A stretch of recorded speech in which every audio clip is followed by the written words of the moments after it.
Word of victory live ಕಾರ್ಯಕ್ರಮಕ್ಕೆ ನಾನು ನಿಮ್ಮನ್ನು ಸ್ವಾಗತಿಸ್ತಾ ಇದ್ದೇನೆ. ಬನ್ನಿ, ಇವತ್ತಿನ ದಿನವು ಕರ್ತನಿಂದ ನೇಮಿಸಲ್ಪಟ್ಟಿದೆ. ಇದರಲ್ಲಿ ನಾವು ಆನಂದ ಪಡೋಣ, ಸಂತೋಷ ಪಡೋಣ. ಸಂತೋಷ ಆನಂದದೊಡನೆ ನಾವು ತಂದೆಯ ದೇವರನ್ನು ಆರಾಧಿಸುವ.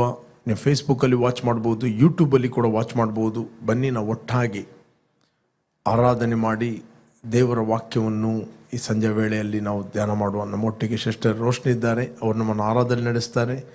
ಬನ್ನಿ, ನಾವು ಒಟ್ಟಾಗಿ ಆರಾಧನೆ ಮಾಡುವ. Hallelujah, praise the Lord. ಬನ್ನಿ, ಸ್ವಲ್ಪ ಸಮಯ ನಮ್ಮ ಕರ್ತಾದಿ ಕರ್ತನನ್ನು ಆರಾಧಿಸೋಣ, ಸ್ತುತಿಸೋಣ. ಆತನು ಒಳ್ಳೆಯವನು. Thank you Jesus, thank you father, glorify you lord. ಯಾವಾಗಲೂ ನಮ್ಮ ತಂದೆ ನಮ್ಮ ಜೊತೆಯಲ್ಲಿ ನಮ್ಮ ಸಹಾಯಕನು ಆಗಿರುವುದಕ್ಕಾಗಿ ನಾವು ಆತನಿಗೆ ಸ್ತೋತ್ರ ಸಲ್ಲಿಸೋಣ. Thank you father.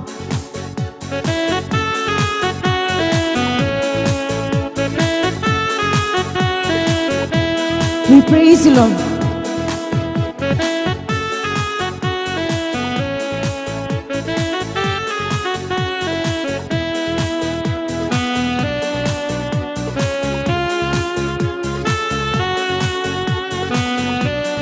Lord, Lord. ಭೂಮಿ ಆಕಾಶಗಳ ಸೃಷ್ಟಿಸಿದ, ಭೂಮಿ ಆಕಾಶಗಳ ಸೃಷ್ಟಿಸಿದ ನನ್ನ ಯೇಸು ನನ್ನ ಜೊತೆಯಲ್ಲಿ ಇರುವನಲ್ಲವೇ. ನನ್ನ ಯೇಸು ನನ್ನ ಜೊತೆಯಲ್ಲಿ ಇರುವನಲ್ಲವೇ.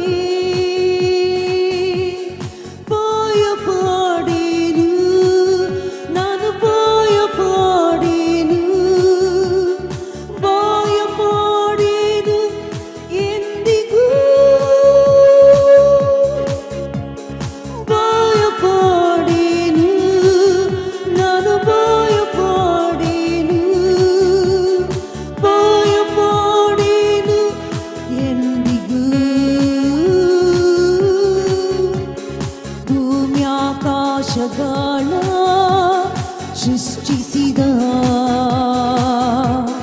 ಭೂಮಿ ಆಕಾಶಗಳ ಸೃಷ್ಟಿಸಿದ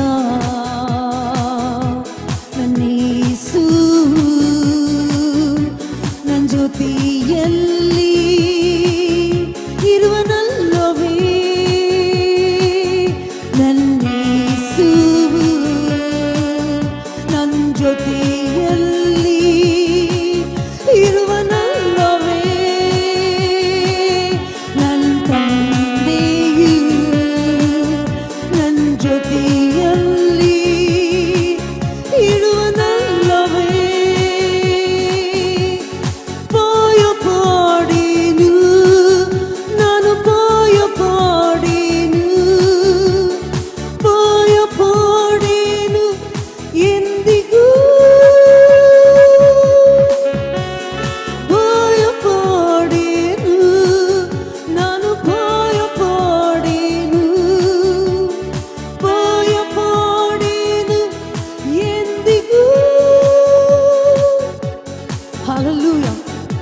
ಪ್ರತಿ ನಿಮಿಷ ಪ್ರತಿ ಕ್ಷಣ ನಮ್ಮನ್ನು ಎಲ್ಲ ಸಮಯದಲ್ಲಿ ನಮ್ಮನ್ನು ನಡೆಸಿದಂಥ ನಮ್ಮ ಕರ್ತನು ಕಾರ್ಗತ್ತಲಲ್ಲಿ ಆ ಕಣಿವೆಯಲ್ಲಿ ನಡೆದಂಥ ಸಮಯದಲ್ಲಿ ನಮ್ಮ ಜೊತೆಗಾರನಾಗಿ ನಮಗೆ ಬಿಡುಗಡೆಯನ್ನು ಕೊಟ್ಟು ನಮ್ಮ ನಡೆಸಿದ ನಮ್ಮ ಸಹಾಯಕ, ನಮ್ಮ ಜೊತೆಗಾರನು. Thank you father. ಕಾರ್ಗತ್ತಲಿನ ಕಣಿವೆಯಲ್ಲಿ ನಾ ನಡೆದಾಗ, ಕಾರ್ಗತ್ತಲಿನ ಕಣಿವೆಯಲ್ಲಿ ನಾ ನಡೆದಾಗ ನಿನ್ನ ದೊಣ್ಣೆಯು ನಿನ್ನ ಕೋಲು ನನ್ನ ನಡೆಸಿತು. ನಿನ್ನ ದೊಣ್ಣೆಯು ನಿನ್ನ ಕೋಲು ನನ್ನ ನಡೆಸಿತು. ನಿನ್ನ ಆತ್ಮನಿಂದ ನಿನ್ನ ವಾಕ್ಯದಿಂದ ನೀನು ನಡೆಸಿದೆ. ನಿನ್ನ ವಾಕ್ಯದಿಂದ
ಪುಣ್ಯಾಕಾಶಗಳ ಸೃಷ್ಟಿಸಿದ ನನ್ನ ತಂದೆಯು ನನ್ನ ಜೊತೆಯಲ್ಲಿ ಇರುವನಲ್ಲವೇ. ನನ್ನ ತಂದೆಯು ನನ್ನ ಜೊತೆಯಲ್ಲಿ ಇರುವನಲ್ಲವೇ. ನಾನು ಭಯಪಡೆನು, ನಾನು ಭಯಪಡೆನು, ನಾನು ಭಯಪಡೆನು ಎಂದಿಗೂ. Thank you, Father. Glorify you, Jesus. We praise you, we honor you, Lord. Hallelujah. Thank you, Lord. Thank you, Jesus. ತಾಯಿ ತಂದೆಗಿಂತ ಹೆಚ್ಚಾಗಿ ನನ್ನ ಪ್ರೀತಿಸಿದೆ,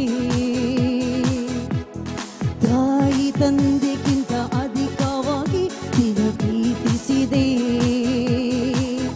ನಿನ್ನ ಪ್ರೀತಿಯಿಂದ, ನಿನ್ನ ಕರುಣೆಯಿಂದ ನನ್ನ ಪ್ರೀತಿಸಿದೆ.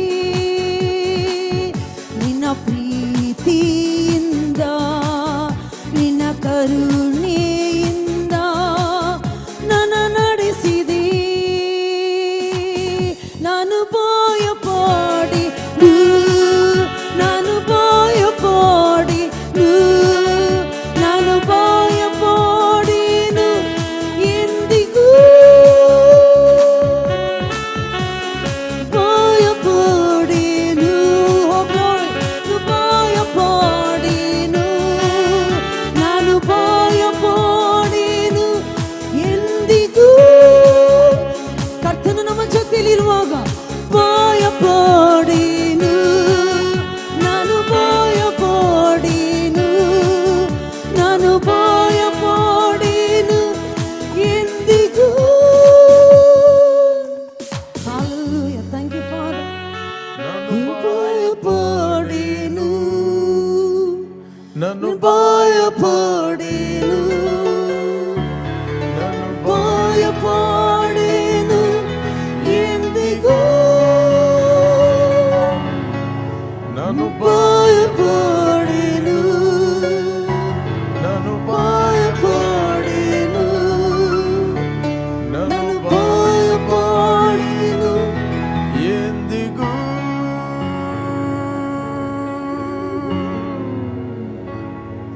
Thank you, Lord. Thank you, Lord.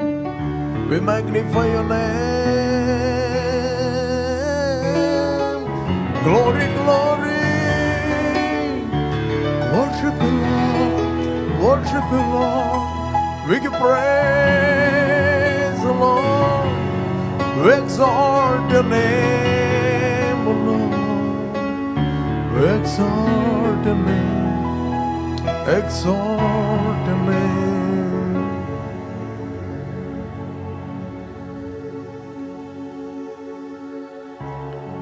ನಿನ್ನ ಸನ್ನಿಧಿಯಲ್ಲಿ ಸಂತೋಷವು, ನಿನ್ನ ಸನ್ನಿಧಿಯಲ್ಲಿ ಸಮಾಧಾನವು. ಬಲಹೀನನ ಬಲಪಡಿಸಿದೆ, ಬಿಡುಗಡೆಯ ನೀ ನೀಡಿದೆ. ನಿನ್ನ ಸನ್ನಿಧಿಯಲ್ಲಿ ಸಂತೋಷವು, ನಿನ್ನ ಸನ್ನಿಧಿಯಲ್ಲಿ ಸಮಾಧಾನವು. ಬಲಹೀನನ ಬಲಪಡಿಸಿದೆ, ಬಿಡುಗಡೆಯ ನೀ ನೀಡಿದೆ. ಏಸಯ್ಯ ಏಸಯ್ಯ ಏಸಯ್ಯ ಏಸಯ್ಯ ಏಸಯ್ಯ ಏಸಯ್ಯ ಏಸಯ್ಯ ಏಸಯ್ಯ ಏಸಯ್ಯ ಏಸಯ್ಯ ಏಸಯ್ಯ ಏಸಯ್ಯ ಏಸಯ್ಯ ಏಸಯ್ಯ, ನಿನ್ನ ಸನ್ನಿಧಿಯಲ್ಲಿ ಸಂತೋಷವು, ನಿನ್ನ ಸನ್ನಿಧಿಯಲ್ಲಿ ಸಮಾಧಾನವು, ಬಲಹೀನನ ಬಲಪಡಿಸಿದೆ, ಬಿಡುಗಡೆಯ ನೀ ನೀಡಿದೆ. ಏಸಯ್ಯ Yesayya Yesayya Yesayya Yesayya Yesayya Yesayya Yesayya Yesayya Yesayya Yesayya Yesayya Yesayya Yesayya. Yes master, we thank you. ನಿನ್ನ ಸನ್ನಿಧಿಯಲ್ಲಿ ಪರಿಪೂರ್ಣವಾದ ಸಂತೋಷವಿದೆ, ನಿನ್ನ ಸನ್ನಿಧಿಯಲ್ಲಿ ಪರಿಪೂರ್ಣವಾದ ಸಮಾಧಾನವಿದೆ. There is a fullness of joy in your presence, O God. ಬಲಹೀನರಾಗಿದ್ದ ನಮ್ಮನ್ನು ನಿನ್ನ ಸಾನ್ನಿಧ್ಯ ಇವತ್ತು ನಮ್ಮನ್ನು ಬಲಪಡಿಸಿದೆ. ಕ್ರಿಸ್ತನಲ್ಲಿ ನಮಗೆ ನೀನು ಬಿಡುಗಡೆಯನ್ನು ಕೊಟ್ಟಿದ್ದೆ, ಅದಕ್ಕೋಸ್ಕರ ಸ್ತೋತ್ರ. Thank you father, we worship you. ನಮ್ಮ ಮನೋನೇತ್ರಗಳು ಬೆಳಗಲ್ಪಟ್ಟಿವೆ, ನಮ್ಮ ಅಂತರ್ಯದ ಕಣ್ಣುಗಳು ನಿನ್ನನ್ನೇ ನೋಡ್ತಾ ಇವೆ. ಯಾರೆಲ್ಲ ಈ ವೇಳೆಯಲ್ಲಿ ವೀಕ್ಷಿಸ್ತಾ ಇದ್ದರೋ ಅವರೆಲ್ಲರೂ ಸಂತೈಸಲ್ಪಡಲಿ, ಆದರಿಸಲ್ಪಡಲಿ, ಕಟ್ಟಲ್ಪಡಲಿ. ಯೇಸು ನಾಮದಲ್ಲಿ ತಂದೆ, amen. Thank you, Lord. Okay, praise God. ಯೇಸು ಕ್ರಿಸ್ತನ ಹೆಸರಿನಲ್ಲಿ ನಿಮ್ಮನ್ನು ನಾನು ವಂದಿಸ್ತಾ ಇದ್ದೇನೆ. ಬನ್ನಿ ನಾವು ಸ್ವಲ್ಪ ಹೊತ್ತು ದೇವರ ವಾಕ್ಯವನ್ನು ಧ್ಯಾನ ಮಾಡುವ. ಅಪೊಸ್ತಲ ಪೌಲ ಹೇಳುತ್ತಾನೆ, ನಾನು ಶರೀರದಲ್ಲಿ ನಿಮ್ಮಿಂದ ದೂರವಿದ್ದರು ಆತ್ಮದಲ್ಲಿ ನಾನು ನಿಮ್ಮ ಜೊತೆಯಲ್ಲಿದ್ದೇನೆ. Praise God. ನಾವು ನೋಡ್ತೇವೆ 1 Corinthians 5 chapter 3 verse, Colossians 2 chapter 3-4 verse ಓದಿದ್ರೆ ನಮಗೆ ಸಿಗ್ತದೆ. ಓಕೆ, ಅಪೊಸ್ತಲ ಪೌಲ್ ಹೇಳುತ್ತಾನೆ 3 verse, Colossians 2 chapter 3 verse, ಹೇಗೆಂದರೆ ನೀವೆಲ್ಲರೂ ಪ್ರೀತಿಯಿಂದ ಹೊದಿಕೆಯಾಗಿದ್ದು ಬುದ್ಧಿಪೂರ್ವಕ ನಿಶ್ಚಯ ಎಂಬ ಭಾಗ್ಯವನ್ನು ಪಡೆದು ದೇವರು ತಿಳಿಸಿರುವ ಮರ್ಮವನ್ನು, ಅಂದರೆ ತನ್ನಲ್ಲಿ ಜ್ಞಾನ ವಿದ್ಯಾ ಸಂಬಂಧವಾದ ನಿಕ್ಷೇಪಗಳನ್ನೆಲ್ಲ ಅಡಗಿಸಿಕೊಂಡಿರುವ ಕ್ರಿಸ್ತನನ್ನು ತಿಳುಕೊಂಡವರಾಗಿ ಹೃದಯದಲ್ಲಿ ದೃಢವಾಗಿರಬೇಕೆಂಬ ಕುತೂಹಲವು ನನಗುಂಟು. 4ನೇ ವಚನದಲ್ಲಿ, ಯಾರಾದರೂ ರಂಜನೆಯ ಮಾತುಗಳಿಂದ ನಿಮ್ಮನ್ನು ಮೋಸಗೊಳಿಸಾರೆಂಬ ಭಯ ನನಗಿರುವುದರಿಂದ ಇದನ್ನು ಹೇಳಿದ್ದೇನೆ.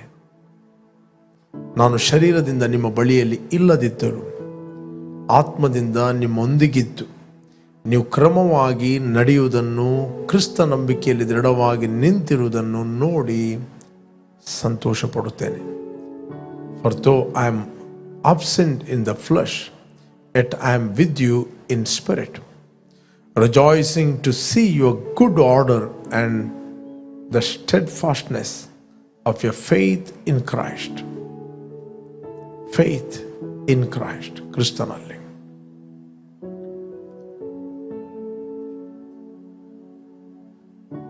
ನಾವು ಶರೀರದಲ್ಲಿ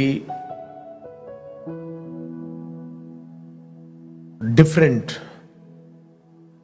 ಬ್ಯಾಕ್ಗ್ರೌಂಡ್ ಹಿನ್ನೆಲೆಯಿಂದ ಬಂದಿರಬಹುದು, ಬಟ್ ನಾವು ಬಾರ್ನ್ ಅಗೇನ್ ಆದದ್ದು ಒಂದೇ ಆತ್ಮನಿಗೆ. There's a one spirit. ನಾವು ಹೊಸದಾಗಿ ಹುಟ್ಟಿದ್ದು ಒಂದೇ ಆತ್ಮನಿಗೆ.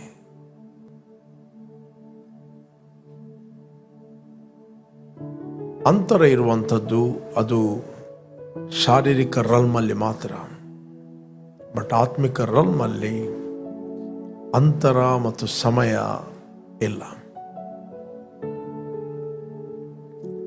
ಸಮಯ, ಟೈಮಿಂಗ್ ಆತ್ಮಿಕ ಲೋಕದ್ದು ಬೇರೆ, ಈ ಲೋಕದ್ದು ಸಮಯ ಬೇರೆ.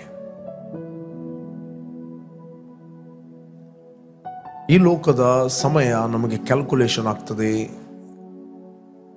ಸೂರ್ಯನ ಅಡಿಯಲ್ಲಿರುವ ನಮಗೆ. ಸೂರ್ಯನು ಎವ್ರಿಡೇ ಉದಯಿಸ್ತಿರುವಾಗ ಪ್ರತಿ 24 ಗಂಟೆಗೆ ಒಂದು ದಿನ. ಬಟ್ ದೇವರ ಎಣಿಕೆಯಲ್ಲಿ ದೇವರ ಸಮಯ ಬೇರೆ. ದೇವರು ನಮ್ಮ ಟೈಮಿಂಗ್ ಅನ್ನು ಸೃಷ್ಟಿ ಮಾಡಿದ್ದು 4ನೇ ದಿನದಲ್ಲಿ. 4ನೇ ದಿನ, 4th ಡೇ. ನಾವು ನೋಡ್ತೇವೆ ಆದಿಕಾಂಡ 1ನೇ ಅಧ್ಯಾಯ 14ನೇ ವಚನ. ಆದಿಕಾಂಡ 1ನೇ ಅಧ್ಯಾಯ 14ನೇ ವಚನ. ಬಳಿಕ ದೇವರು ಆಕಾಶ ಮಂಡಲದಲ್ಲಿ ಬೆಳಕುಗಳು ಉಂಟಾಗಲಿ, ಅವು ಹಗಲಿರುಳುಗಳನ್ನು ಬೇರೆ ಬೇರೆ ಮಾಡಲಿ, ಇದಲ್ಲದೆ ಅವು ಗುರುತುಗಳಾಗಿದ್ದು ಸಮಯಗಳನ್ನು, ದಿನ ಸಂವತ್ಸರಗಳನ್ನು ತೋರಿಸಲಿ. ಓಕೆ, ತೋರಿಸಲಿ. ಮತ್ತು ಭೂಮಿಯ ಮೇಲೆ ಬೆಳಕು ಕೊಡುವುದಕ್ಕೆ ಅವು ಆಕಾಶ ಮಂಡಲದ ದೀಪಗಳಂತಿರಲಿ ಅಂದನು. ಹಾಗೆಯೇ ಆಯಿತು. ಓಕೆ, ದೇವರು ಹಗಲನ್ನು ಆಳುವುದಕ್ಕೆ ದೊಡ್ಡ ಬೆಳಕನ್ನು, ഇരുಳನ್ನು ಆಳುವುದಕ್ಕೆ ಚಿಕ್ಕ ಬೆಳಕನ್ನು, 2 ದೊಡ್ಡ ಬೆಳಕುಗಳನ್ನು ಉಂಟು ಮಾಡಿದನು. ಆತ ನಕ್ಷತ್ರಗಳನ್ನು ಸಹ ಉಂಟು ಮಾಡಿದನು. ದೇವರು ಆ ಬೆಳಕುಗಳನ್ನು ಆಕಾಶದಲ್ಲಿಟ್ಟು ಭೂಮಿಯ ಮೇಲೆ ಬೆಳಕು ಕೊಡುವುದಕ್ಕೂ ಹಗಲಿರುಳುಗಳನ್ನು ಆಳುವುದಕ್ಕೂ, ಬೆಳಕನ್ನು ಕತ್ತಲನ್ನು ಬೇರೆ ಬೇರೆ ಮಾಡುವುದಕ್ಕೂ ಅವುಗಳನ್ನು ನೇಮಿಸಿದನು. ಆತನು ಅದನ್ನು ಒಳ್ಳೆಯದೆಂದು ನೋಡಿದನು.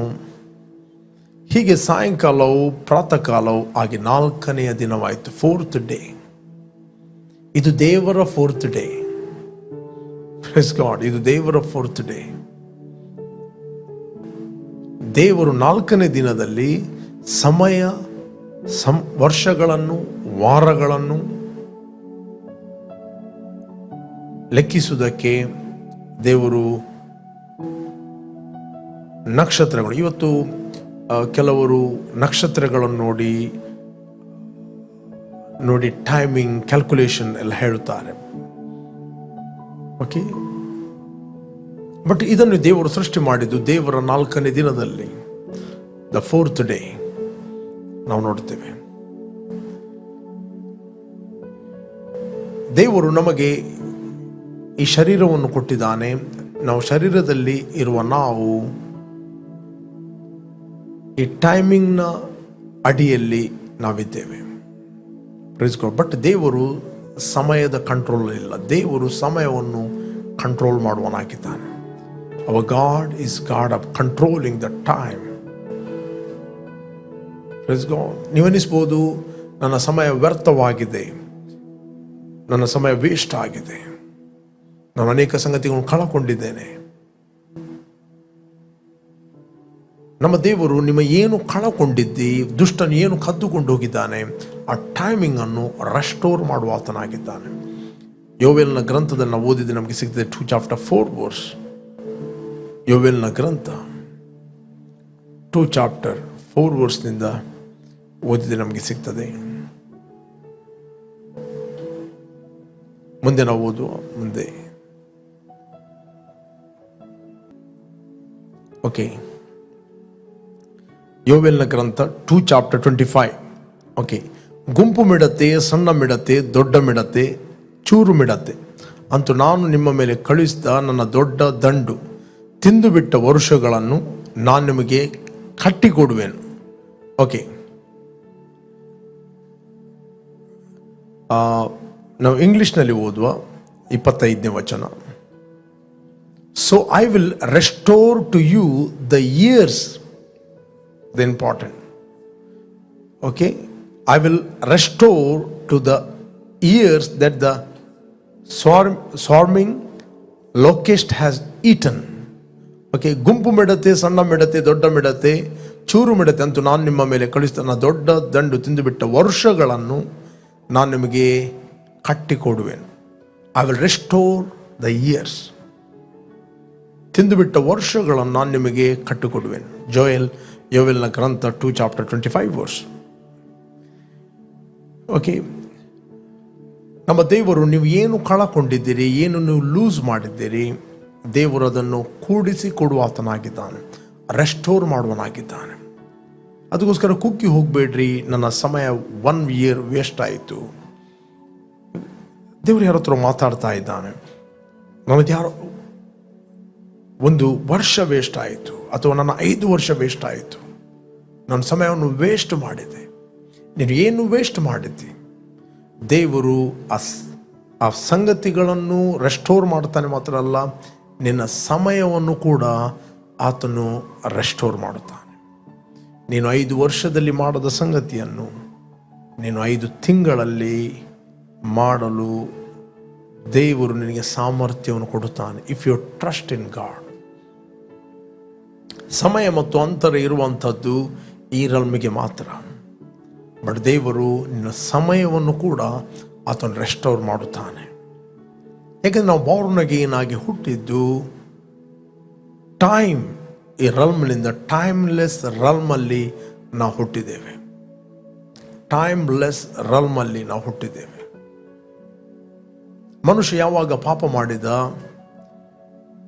ಯಾವಾಗ ಮನುಷ್ಯ ಪಾಪ ಮಾಡಿದ ಆಗ ಆತನು ಆತ್ಮಿಕವಾಗಿ ಆತನು ಸತ್ತ.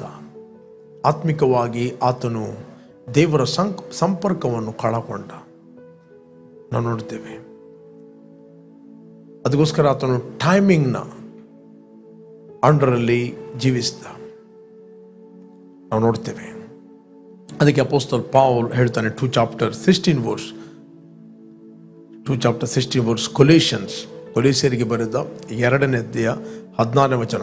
ಹೀಗಿರುವುದರಿಂದ ತಿಂದು ಕುಡಿಯುವ ವಿಷಯದಲ್ಲಿ ಹಬ್ಬ, ಅಮಾವಾಸ್ಯೆ, ಸಬ್ಬಾತ್. ಹೀಗಿರುವುದರಿಂದ ತಿಂದು ಕುಡಿಯುವ ವಿಷಯದಲ್ಲಿಯೂ ಹಬ್ಬ, ಅಮಾವಾಸ್ಯೆ, ಸಬ್ಬಾತ್. 5 ಸಂಗತಿಗಳು: ತಿನ್ನುವ ವಿಷಯ, ಕುಡಿಯುವ ವಿಷಯದಲ್ಲಿಯೂ, ಹಬ್ಬಗಳ ವಿಷಯದಲ್ಲಿಯೂ, ಅಮಾವಾಸ್ಯೆ ಎವ್ರಿ ಮಂತ್, ಮತ್ತು ಸಬ್ಬಾತ್ 7th day ಎಂಬವುಗಳ ವಿಷಯದಲ್ಲಿ ನಿಮ್ಮನ್ನು ದೋಷಿಗಳೆಂದು ಯಾರು ಎಣಿಸಬಾರದು. ಯಾರು ನಿಮ್ಮನ್ನು ದೋಷಿ, ನಿಮ್ಮನ್ನು ಯಾರು ಜಡ್ಜ್ ಮಾಡಬಾರದು.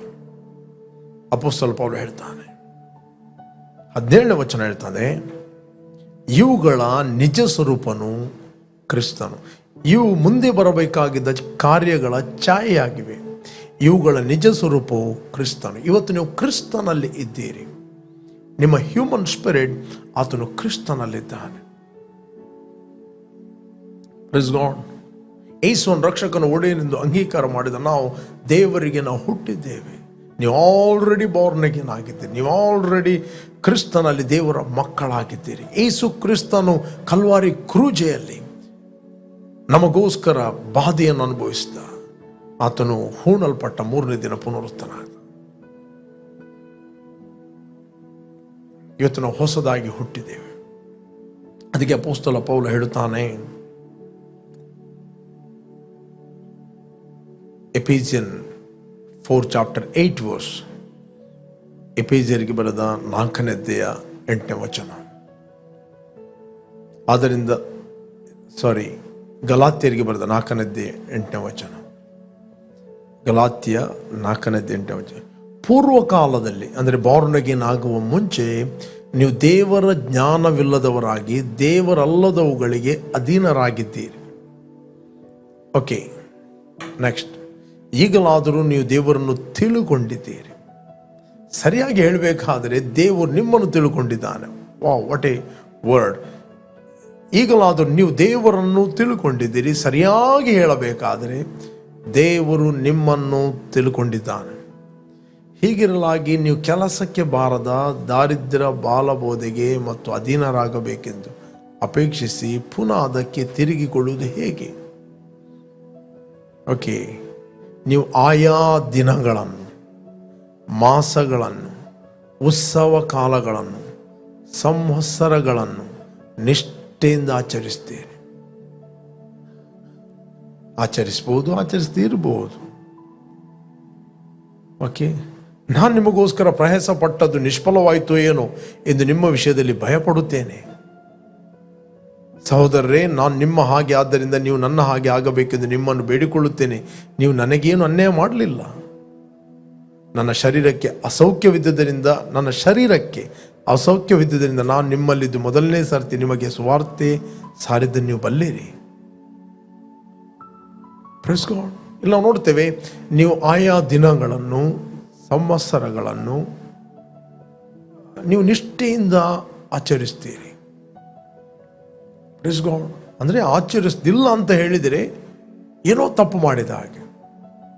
ಅದಕ್ಕೆ ಅಪೊಸ್ತಲ ಪೌಲ ಹೇಳ್ತಾನೆ, ತಿಂದು ಕುಡಿಯುವ ವಿಷಯದಲ್ಲಿ, ಹಬ್ಬ, ಅಮಾವಾಸ್ಯೆ, ಸಬ್ಬಾತ್ ಎಂಬವುಗಳ ವಿಷಯದಲ್ಲಿ ಯಾರು ನಿಮ್ಮನ್ನು ದೋಷಿಗಳೆಂದೆನಿಸಬಾರದು.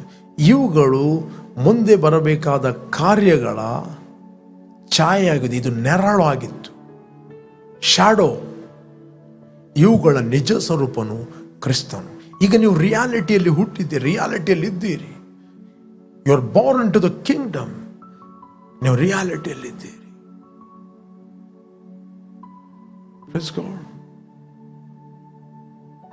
ಆಲ್ರೆಡಿ ಕ್ರಿಸ್ತನು ಕಲ್ವಾರಿ ಕ್ರೂಜೆಯಲ್ಲಿ ಮಾಡಿ ಮುಗಿಸಿದ ಕೆಲಸದ ಫಲ ನೀವು ಆಗಿದ್ದೀರಿ. You are the fruit of that his finished work of the cross. ಇವತ್ತು ನೀವು ಕ್ರಿಸ್ತನಿಗೋಸ್ಕರ ಅಳ್ತೀರೋ ಅಥವಾ ಏನು ನೀವು ಉಪವಾಸ ಮಾಡ್ತೀರೋ ಅಥವಾ ಏನೋ ನೀವು ಮಾಡ್ತಾ ಇದ್ದೀರೋ, ಅದು ನಿಮ್ಮನ್ನು ರಕ್ಷಣೆಗೆ ತರುವುದಿಲ್ಲ. ನಿಮಗೆ ರಕ್ಷಣೆಗೆ ತರುವಂಥದ್ದು ಆತನು ಮಾಡಿದ ಕೆಲಸವನ್ನು ನೀವು ನಂಬಬೇಕು. ಆತನು ಅನುಭವಿಸಿದ ಶ್ರಮೆಯನ್ನು ನೀವು ನಂಬಬೇಕು. ಅದಕ್ಕೆ 53ನೇ ಯೆಶಾಯನ ಗ್ರಂಥ 11ನೇ ವಚನ ಹೇಳ್ತದೆ. ಯೆಶಾಯನ ಗ್ರಂಥ 53ನೇ ಅಧ್ಯಾಯ 11ನೇ ವಚನ. ತನ್ನ ಆತ್ಮವು ಅನುಭವಿಸಿದ ಶ್ರಮೆಯ ಫಲವನ್ನು ಕಂಡು ತೃಪ್ತನಾಗುವನು. He shall see the labor of his soul and be satisfied by his knowledge. My righteous servant shall justify many, for he shall bear their iniquity. ನನ್ನ ಆತ್ಮವು ಅನುಭವಿಸಿದ ಶ್ರಮೆಯ ಫಲವನ್ನು ಕಂಡು ತೃಪ್ತನಾಗುವನು. ಧರ್ಮಾತ್ಮನಾದ ನನ್ನ ಸೇವಕನು ತನ್ನ ಜ್ಞಾನದ ಮೂಲಕ ಬಹು ಜನರನ್ನು ಧರ್ಮ ಮಾರ್ಗಕ್ಕೆ ತರುವನು, ಅವರ ಅಪರಾಧಗಳನ್ನು ಹೊತ್ತುಕೊಂಡು ಹೋಗುವನು. ಪ್ರೇರೆ, ತನ್ನ ಆತ್ಮವು ಅನುಭವಿಸಿದ ಶ್ರಮೆಯ ಫಲ.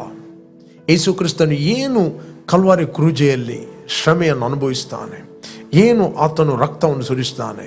ಆತನು ಸತ್ತದ್ದು ಆತನಿಗೋಸ್ಕರ ಅಲ್ಲ, ಆತನು ಸತ್ತದ್ದು ನಮ್ಮೆಲ್ಲರಿಗೋಸ್ಕರ. ಇಬ್ಬರು ಕಳ್ಳರಲ್ಲಿ ನಾನು ಮೊನ್ನೆ ಮಾತಾಡಿದೆ. ಒಬ್ಬನು ಹೇಳ್ತಾನೆ, ನೀನು ಕ್ರಿಸ್ತನಾಗಿದ್ದರೆ ನಿನ್ನನ್ನು ರಕ್ಷಿಸು, ನಮ್ಮನ್ನು ರಕ್ಷಿಸು. ಇನ್ನೊಬ್ಬನು ಹೇಳ್ತಾನೆ, ಈ ಸಂದರ್ಭದಲ್ಲಿ ನೀವು ದೇವರಿಗೆ ಭಯಪಡೋದಿಲ್ಲವೋ, ಈ ಕ್ರೂಜೆಯಲ್ಲಿ ಇರುವಾಗಲೂ ನೀವು ದೇವರಿಗೆ ಭಯಪಡೋದಿಲ್ಲವೋ. ಈ ವ್ಯಕ್ತಿ ಏನು ಅನ್ಯಾಯ ಮಾಡಲಿಲ್ಲ, ಏನು ತಪ್ಪು ಮಾಡಲಿಲ್ಲ, ನಮಗೆ ನ್ಯಾಯವಾಗಿ ದಂಡನೆ ಸಿಕ್ಕಿದೆ ನಾವು ಮಾಡಿದ ತಪ್ಪಿಗೋಸ್ಕರ. ಬಟ್ ಈ ಮನುಷ್ಯನು ಏನು ಅನ್ಯಾಯ ಮಾಡಲಿಲ್ಲ. ನೀನು ಆ ರಾಜ್ಯದಲ್ಲಿ ಬರುವಾಗ ನನ್ನ ನೆನಪು ಮಾಡಿಕೊ. ಆತನು ಯೇಸು ಕ್ರಿಸ್ತನು ಕಲ್ವಾರಿ ಕ್ರೂಜೆಯಲ್ಲಿ ಮಾಡಿದ ಫಿನಿಶ್ಡ್ ವರ್ಕ್ ಅನ್ನು ಒಬ್ಬ ಕಳ್ಳ ನಂಬಿದ. ಒಬ್ಬ ಕಳ್ಳನು ದೇಹವನ್ನು ಬಿಟ್ಟಾಗ ಪರಲೋಕಕ್ಕೆ ಹೋದ, ಒಬ್ಬನು ಯಾತನೆ ಸ್ಥಳಕ್ಕೆ ಹೋದ. ಲಾಸ್ಟ್ ಮೂಮೆಂಟ್ ಒಬ್ಬ ನಿತ್ಯ ಜೀವಕ್ಕೆ, ಒಬ್ಬ ನಿತ್ಯ ಮರಣಕ್ಕೆ. ಒಬ್ಬನು ಒಪ್ಪಿಕೊಂಡ, ಆತ ನನಗೋಸ್ಕರ ಸತ್ತಿದ್ದಾನಂತ. ಒಬ್ಬನು ಒಪ್ಪಲಿಲ್ಲ, ಗೇಲಿ ಮಾಡಿದ. Last moment. ಅವರ ಜೀವಮಾನವಿಡೀ ಅವರು ತಪ್ಪು ಮಾಡಿದ್ದಾರೆ. ಅವರ ಜೀವಮಾನವಿಡೀ ಅವರ ತಪ್ಪಿಗೆ ಅವರು ದಂಡನೆಯನ್ನು ಅನುಭವಿಸ್ತಾರೆ. ಆದರೆ ಒಬ್ಬನು ಅಕ್ನಾಲೇಜ್ ಮಾಡುತ್ತಾನೆ, ಆತನು ನನ್ನ ದಂಡನೆಗೋಸ್ಕರ ಸತ್ತವನೆಂದು. ಒಬ್ಬನು ಒಪ್ಪುವುದಿಲ್ಲ.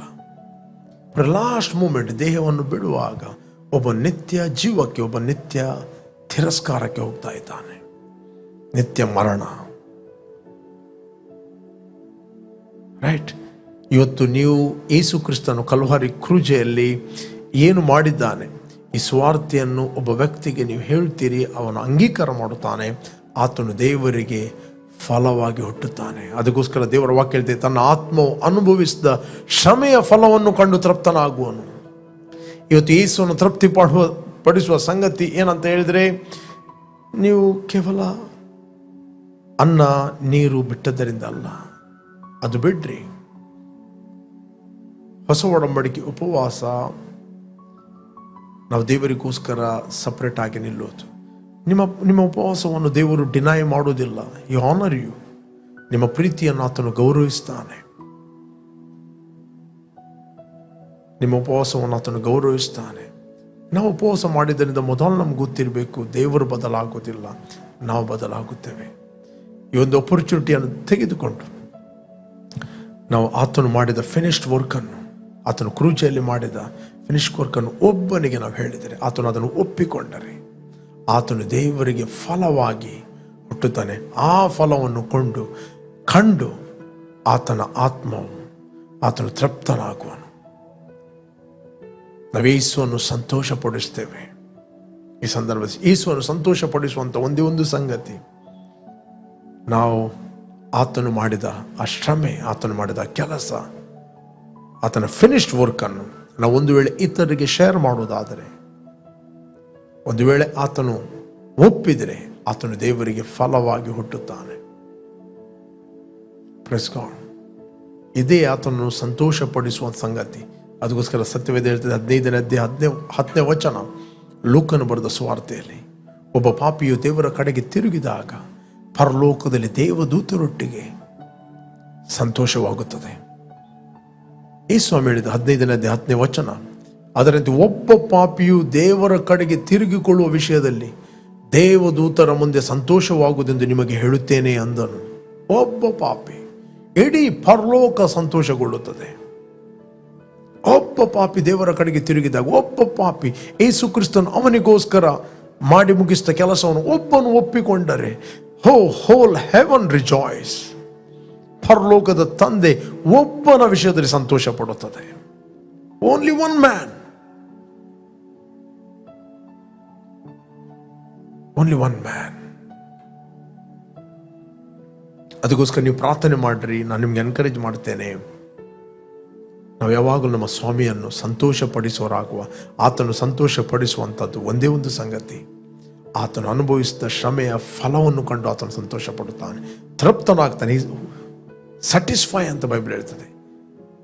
ಕೆಲವ್ರಿಗೆ ಏನೇ ಕೆಲಸ ಮಾಡಿದ್ರು ಸ್ಯಾಟಿಸ್ಫ್ಯಾಕ್ಷನ್ ಇರೋದಿಲ್ಲ ಹೇಳ್ತಾರೆ, ರೈಟ್. ಬಟ್ ಆತನಿಗೆ ಸ್ಯಾಟಿಸ್ಫೈ ಆಗುವ ಸಂಗತಿ ಉಳಿದೆಲ್ಲಗಳಿಗಿಂತ ಒಬ್ಬ ವ್ಯಕ್ತಿ ದೇವರ ಕಡೆಗೆ ತಿರುಗುವುದಾದರೆ,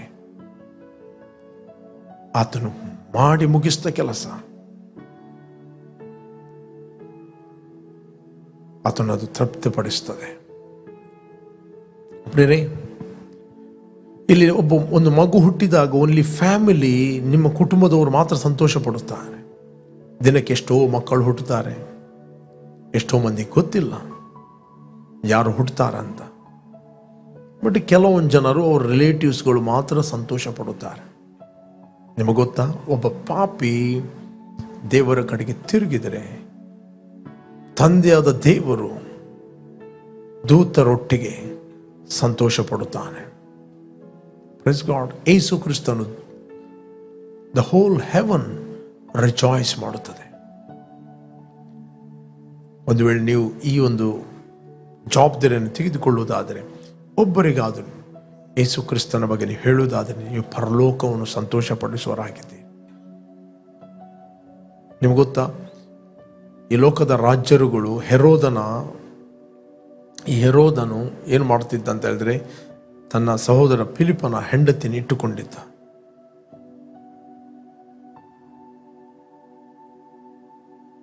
ಯೋಹಾನನು ನೇರವಾಗಿ ಮಾತಾಡ್ತಿದ್ದ, ನೀನು ನಿನ್ನ ಸಹೋದರನ ಹೆಂಡತಿನ ಇಟ್ಟುಕೊಳ್ಳುವುದು ಅದು ಸರಿಯಲ್ಲ. ಹೆರೋದನಿಗೆ ಸಿಟ್ಟು ಬಂದರೂ ಕೂಡ ಆತನು ಯೋಹಾನನಿಗೆ ಆತನು ಪ್ರವಾದಿ ಎಂದು ಭಯ ಪಡುತ್ತಿದ್ದ. ಬಟ್ ಒಂದು ದಿನ ಅವನಿಟ್ಟುಕೊಂಡ ಹೆಂಡತಿಯ ಮಗಳು ನೃತ್ಯ ಮಾಡ್ತಾಳೆ. ಅವನ ಹುಟ್ಟಿದ ಹಬ್ಬಕ್ಕೆ, ಬರ್ತ್ಡೇ, ನೃತ್ಯ ಮಾಡಿ ಸಂತೋಷಪಟ್ಟು ಆತನೊಂದು ಇಮಿಡಿಯೇಟ್ಲಿ ಪ್ರಾಮಿಸ್ ಮಾಡ್ತಾನೆ. ಸಂತೋಷಪಟ್ಟು, ನಿನಗೇನು ಬೇಕಾದರೂ ಕೇಳು, ಬೇಕಾದರೆ ಅರ್ಧ ರಾಜ್ಯವನ್ನು ಬೇಕಾದ್ರೆ ನನಗೆ ಕೊಡ್ತೇನೆ. One promise. ಸಂತೋಷಪಟ್ಟಾಗ ಏನು ಬೇಕಾದ್ರೂ ನೀನು ಕೇಳು. ಆಗ ಆಕೆ ಹೋಗಿ ಆ ಹುಡುಗಿ ಹೋಗಿ ತಾಯಿ ಹತ್ರ ಕೇಳ್ತಾಳೆ. ತಾಯಿ ಹೇಳ್ತಾಳೆ, ನನಗೆ ಯೋಹಾನನ ತಲೆ ಬೇಕು. ಅವನು ಕೊಟ್ಟ ಮಾತಿಗೆ ಅದು ನೆರವೇರಿಸಿದ ಯೋಹಾನನ ತಲೆಯನ್ನು ಆಕೆ ಕೊಡ್ತಾನೆ, ಕಡಿದು ಸಿಪಾಯಿಗಳಿಗೆ ಹೇಳ್ತಾನೆ, ಅವರು ಕಡಿದು ತಂದು ಕೊಡ್ತಾರೆ. ಈ ಪ್ರಪಂಚದ ವ್ಯಕ್ತಿ ತಾನು ಸಂತೋಷ ಪಡುವಾಗ ಏನು ಬೇಕಾದರೂ ಕೇಳು, ಕೊಡ್ತೇನೆ ಅಂತ ಹೇಳ್ತಾನೆ. ನಮ್ಮ ತಂದೆಯಾದ ದೇವರು ನೀನು ಏನು ಮಾಡದೇನೆ ತನ್ನ ಮಗನನ್ನು ಕೊಟ್ಟಿದ್ದಾನೆ. Praise God. ನಿನ್ನನ್ನು ಆತನು ಇದ್ದಾಗೆ ಪ್ರೀತಿ ಮಾಡಿದ್ದಾನೆ, ಮತ್ತು ಇದ್ದ ಹಾಗೆ ಆತನು ಎಲ್ಲರನ್ನೂ ಪ್ರೀತಿ ಮಾಡಿದ್ದಾನೆ, ಪಾಪಿಗಳನ್ನು ಪ್ರೀತಿ ಮಾಡಿದ್ದಾನೆ. ಬಟ್ ಆತನು ಇನ್ನೂ ಸಂತೋಷ ಪಡುವ ಸಂಗತಿ ಯಾವುದಂತ ಹೇಳಿದರೆ, ಯೇಸು ಕ್ರಿಸ್ತನು ಕಲ್ವಾರಿ ಕ್ರೂಜೆಯಲ್ಲಿ ಮಾಡಿ ಮುಗಿಸಿದ ಕೆಲಸವನ್ನು ಒಬ್ಬ ಪಾಪಿ ಒಪ್ಪಿಕೊಂಡರೆ ಪರಲೋಕದಲ್ಲಿ ದೇವದೂತರೊಟ್ಟಿಗೆ ಸಂತೋಷವಾಗುತ್ತದೆ. Praise God. ಅದರಿಂದ ನಾವು ಯಾವಾಗಲೂ ನಮ್ಮ ತಂದೆಯಾದ ದೇವರನ್ನು ಸಂತೋಷಪಡಿಸುವರಾಗುವ. ನಾನು ನಿಮ್ಗೆ ಎನ್ಕರೇಜ್ ಮಾಡ್ತೇನೆ, ಯಾರು ನೀವು ವೀಕ್ಷಿಸ್ತಾ ಇದ್ದೀರಿ, ಫಸ್ಟ್ ಟೈಮ್ ವೀಕ್ಷಿಸ್ತಾ ಇದ್ದೀರಿ, ಯೇಸು ನಿಮ್ಮ ರಕ್ಷಕನ ಒಡೆಯನಿಂದ ನೀವು ಅಂಗೀಕಾರ ಮಾಡದಿದೆ, this the right time. Call Jesus in your heart. ನಿಮ್ಮ ಹೃದಯದಲ್ಲಿ ಕರೆಯಿರಿ. ನೀವು ಜಸ್ಟ್ ಆತನು ಮಾಡಿದ ಕೆಲಸವನ್ನು ನಂಬಿದಾಗ ನಿಮ್ಮ ಪಾಪಗಳು ಪರಿಹಾರವಾಗುತ್ತದೆ. ನೀವು ನಿತ್ಯ ಜೀವವನ್ನು ಹೊಂದುತ್ತೀರಿ. You will receive eternal life. ಪರಲೋಕದಲ್ಲಿ in the realm of the spirit ಅಲ್ಲಿ ನೀವು ದೇವರಿಗೆ ಫಲವಾಗಿ ಹುಟ್ಟುತ್ತೀರಿ. ದೇವರ ಮಕ್ಕಳಾಗುವ ಅಧಿಕಾರವು ನಿಮಗೆ ದೊರಕುತ್ತದೆ. ಹೋಲ್ ಹೆವನ್ ಸಂತೋಷಗೊಳ್ಳುತ್ತದೆ. ದೇವದೂತರು ಸಂತೋಷಗೊಳ್ಳುತ್ತಾರೆ. ತಂದೆಯಾದ ದೇವರು ಸಂತೋಷಗೊಳ್ಳುತ್ತೆ. ಯೇಸು ಕ್ರಿಸ್ತನು ಸಂತೋಷ ಪಡಿಸ್ತಾನೆ. ಪ್ರಿಯರೇ, ಇದು ಕಥೆ ಅಲ್ಲ, ದಿಸ್ ಸೋ ರಿಯಲ್. ಇದು ಸ್ಟೋರಿ ಅಲ್ಲ. ನಾನು ನಿಮ್ಮನ್ನು ಪ್ರಾರ್ಥನೆ ನಡೆಸ್ತೇನೆ. I will lead you in prayer. ನಾವು ಪ್ರಾರ್ಥನೆ ಮಾಡುವ. Thank you Lord, thank you father. ಭೂಮಿ ಆಕಾಶಗಳನ್ನು ಉಂಟು ಮಾಡಿದ ಸರ್ವಶಕ್ತನಾದ ನನ್ನ ತಂದೆ, ಯೇಸುವಿನ ನಾಮದಲ್ಲಿ ನಾವು ನಿನ್ನ ಸನ್ನಿಧಿಯಲ್ಲಿ ಇದ್ದೇವೆ. ಥ್ಯಾಂಕ್ ಯು ಯೇಸುವೆ. ನೀನು ನಮಗೋಸ್ಕರ ಕಲ್ವಾರಿ ಕ್ರೂಜೆಯಲ್ಲಿ ಸತ್ತಿದ್ದೆ, ರಕ್ತವನ್ನು ಸುರಿಸ್ತಿ, ಉಣಲ್ಪಟ್ಟಿದ್ದೆ, ಮೂರನೇ ದಿನ ಸತ್ತವರ ಒಳಗಿಂದ ಎದ್ದು ಬಂದಿದೆ ಎಂದು ನಾವು ನಮ್ಮ ಹೃದಯದಲ್ಲಿ ನಂಬುತ್ತೇವೆ. ಯೇಸುವೆ, ನೀನೇ ನಮ್ಮ ರಕ್ಷಕನ ಒಡೆಯನೆಂದು ನಾವು ಅಂಗೀಕಾರ ಮಾಡುತ್ತೇವೆ. Jesus, come into my heart. ನನ್ನ ಹೃದಯದಲ್ಲಿ ಬಾ. ನೀನೇ ನನ್ನ ಒಡೆಯನೆಂದು ನಾನು ಅರಿಕೆ ಮಾಡುತ್ತೇನೆ. ತಂದೆ, ಇವತ್ತು ವಾಕ್ಯದ ಮೂಲಕ ಮಾತಾಡಿದಿ. ನಮ್ಮ ರೆಸ್ಪಾನ್ಸಿಬಿಲಿಟಿ ಆಗಿದೆ. ಅನೇಕರಿಗೆ ಆತನು ಅನುಭವಿಸ್ತಿರೋ ಕ್ಷಮೆಯನ್ನು ಇತರಿಗೆ ಪ್ರಕಟಪಡಿಸಲಿಕ್ಕೆ ನಮ್ಮನ್ನು ನೇಮಿಸಿದೆ. We bless each and every one, O God. Release the anointing. ಯಾರೆಲ್ಲ ನಿನ್ನ ಅಂಗೀಕಾರ ಮಾಡಿದಾರೋ ಅವರೆಲ್ಲರೂ ಪವಿತ್ರಾತ್ಮ ಭರಿತರಾಗಲಿ. ಕೇಡುಕನ ಕೈಯಿಂದ ಅವರನ್ನು ತಪ್ಪಿಸಿ ಕಾಪಾಡಬೇಕಾಗಿ ನಾವು ಪ್ರಾರ್ಥಿಸ್ತೇನೆ. ಯೇಸು ನಾಮದಲ್ಲಿ ತಂದೆ. Amen, amen, amen.